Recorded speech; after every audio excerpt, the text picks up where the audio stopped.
Praise the Lord. இன்னைக்கு வேதத்திலிருந்து ஒரு வசனத்தை தியானிக்கலாம். அது சங்கீதங்களின் புஸ்தகம் 80ஆம் அதிகாரம் 7ஆம் வசனம். சேனைகளின் தேவனே, எங்களை திருப்பிக் கொண்டு வாரும், உமது முகத்தை பிரகாசிக்க பண்ணும், அப்பொழுது ரட்சிக்கப்படுவோம். இந்த வார்த்தைங்கள இஸ்ரேல் ஜனங்கள் சொல்றாங்க. அவங்க எகிப்தில இருந்து மீட்கப்பட்டு வந்தும் அவங்க ஆசீர்வாதங்களை இழந்து காணப்படுறாங்க. ஏன்னா அவங்களோட அக்கிரமங்களின் நிமித்தம் கடவுளோட கோபாக்கினை அவங்க மேல வந்துச்சு. அதனால சேனைகளின் கர்த்தராகிய தேவனே, எங்களை திருப்பிக் கொண்டு வாரும், முன்னமே இருந்த மாதிரி அவங்கள பழைய நிலைமைக்கு கொண்டு வாங்கன்னு சொல்லி அவங்க கேட்குறாங்க.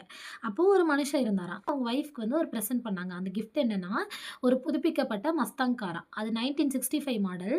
அது வெளிய ஒரு அட்ராக்டிவ் ப்ளூ, உள்ள பிளாக் கலர், அந்த மாதிரி நெறைய ஆல்ட்ரேஷன் எல்லாம் பண்ணி அழகா இருந்துச்சாம். பார்க்கறதுக்கே அவ்ளோ அழகா இருந்துச்சாம் அந்த காரு. அந்த கார்ல அதோட பழைய புகைப்படங்களும் வச்சிருந்தாங்களாம்.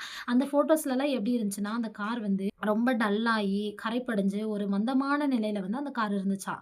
ஆனா இந்த புதுப்பிக்கப்பட்ட அதே காரு ரொம்ப நம்ம கண்களை கவரக்கூடியதாக இருந்ததாம். இந்த கார ஆல்ட்ரேஷன் பண்றதுக்கு நெறைய உழைப்பு, நேரம் எல்லாமே தேவைப்பட்டுச்சு. அதுபோல தான் நாமளும் நம்ம வாழ்க்கையில நம்ம எந்த இடத்துல இருக்கோம், நம்ம எப்படி நம்மள வச்சிருக்கோம், கர்த்தருக்குள்ளாக நம்ம எப்படி இருக்கோம், நம்ம ஆவிக்குரிய வாழ்க்கையில நம்ம எப்படி இருக்கோம்ன்னு சொல்லி நம்ம தெரிஞ்சுக்கணும்.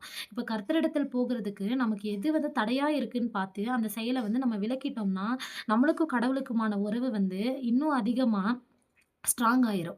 அப்ப நம்ம என்ன பண்ணணும்னா, அதுக்காக நம்ம அதிக நேரம் ஜெபிக்கணும். நம்மள நம்மளோட பாவங்கள எல்லாம் அறிக்கையிடணும். இப்ப கர்த்தருக்கு பயப்படணும். கர்த்தருக்கு பயப்படுற மனுஷன் தான் ஆசீர்வாதமா இருப்பான். நம்மளுக்கு எத்தனையோ பொருள் இருந்தாலும், பணம் இருந்தாலும், உற்றார் உறவினர் யார் இருந்தாலுமே, நம்மளுக்கூட கர்த்தர் இல்லன்னா நம்ம ஒண்ணுமே இல்ல. நம்ம கடவுளுக்காக தான் வாழணும். கர்த்தருக்குள்ள நம்ம இருந்தோம்னா, நம்மளோட ஆசீர்வாதம் அது மிகுதியா இருக்கும். நாமளும் இந்த உலக பிரகாரமான எல்லா ஆசீர்வாதங்களுக்காக ஓடிட்டு இருக்காம, கர்த்தருக்குள்ள நேரம் செலவிட்டோம்னா, கர்த்தர் அவருக்கு பயந்து நடக்கும்போது, இந்த உலக பிரகாரமான எல்லா ஆசீர்வாதங்களையும் அவர் நம்மளுக்கு தருவாரு. அந்த புதுப்பிக்கப்பட்ட கார் மாதிரியே நம்மளும் நம்மளோட வாழ்க்கைய புதுப்பிக்கணும். நமக்குள்ள எத்தனையோ பாவங்கள், எத்தனையோ பழக்கவழக்கங்கள் எல்லாமே இருக்கும். அது எல்லாத்தையும் கர்த்தரிடத்துல அறிக்கையிட்டோம்னா, அவர் நம்ம பாவங்கள மன்னித்து, அவர் ரத்தத்தினால நம்ம கழுவி, நம்மள சுத்திகரிப்பாரு, நம்மள பரிசுத்தப்படுத்துவாரு. இது மாதிரி நம்ம எல்லாவற்றிலும் கர்த்தரை முன்னாக நிறுத்திட்டோம்னா, நம்மளுக்கு இந்த உலகத்துல அவ்ளோ ஆசீர்வாதமா நம்மள நடத்துவாரு. இதைத்தான் அவங்க மறுபடியுமாக 19ஆம் வசனத்துல சொல்றாங்க.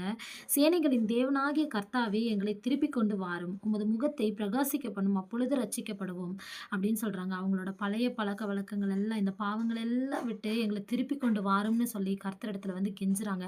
அதுபோல தான் நாமளும் நம்மளோட பாவங்கள் என்ன ஏது அப்படின்னு சொல்லி பார்த்து, அதை ஆராய்ந்து, அதுக்கான போதிய நேரத்தை எடுத்துக்கொண்டு கர்த்தரிடத்துல அந்த பாவங்கள் எல்லாம் அறிக்கையிட்டோம்னா, கர்த்தர் நம்ம அவரை தேடி போக வேண்டாம். அவரு நம்மளை தேடி வந்துருவாரு. அப்படிப்பட்ட தேவன் நம்ம தேவன். நாமளும் நம்மளோட பாவங்கள் எல்லாம் விட்டு புதுப்பிக்கப்பட்டு கர்த்தருக்குள்ளாக கிட்டி சேருவோமானால், கடவுள் நம்மள அதிக அதிகமாய் ஆசீர்வதிப்பார். நம்மள பாவங்கள் எல்லாம் அவர் உணர்த்துவாரு.